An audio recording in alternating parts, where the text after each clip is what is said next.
Bonjour à tous. Aujourd'hui, nous allons parler du mot verrou. Le ver symbolise chez nous l'espoir. Mais dans nos maisons, physiques, spirituelles, corporelles, il y a souvent des portes qui sont fermées, verrouillées. Il y a donc un verrou. Et quand il y a un verrou, c'est pour fermer. Et le contraire, c'est ouvrir. D'ailleurs, le mot verrou, si on inverse, ça fait ouvert. Donc ce verrou pose problème, car il nous empêche d'aller. Mais d'aller vers où? Vers ce qui est ouvert, ce qui est tout vert. On va voir que cela a une importance par la suite. Mais ce qui est déjà drôle, c'est que le synonyme de verrou, c'est targette. Et peut-être qu'en brisant cette targette, on jette une tare. Et verrou, en grec, c'est clé d'Aria. La clé d'Aria. Aria étant, vous vous en souvenez, la maîtresse d'Apollon.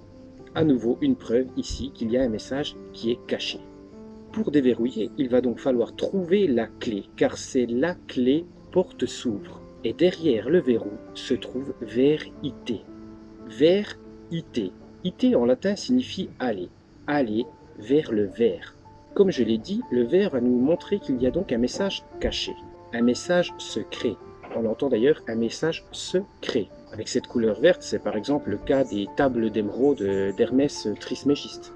Mais on peut trouver un indice dans l'anagramme du mot verrou, qui est ouvrer.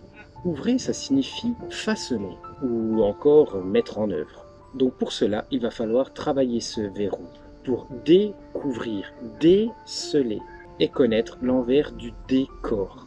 On l'entend ici, passer du corps à l'esprit. Et là, on a l'air de l'esprit. L'air de l'es, le mouvement que l'on peut prendre, c'est-à-dire le souffle de l'esprit. Et qu'est-ce que le souffle de l'esprit, sinon l'inspiration? Tout ça dans l'esprit du ver.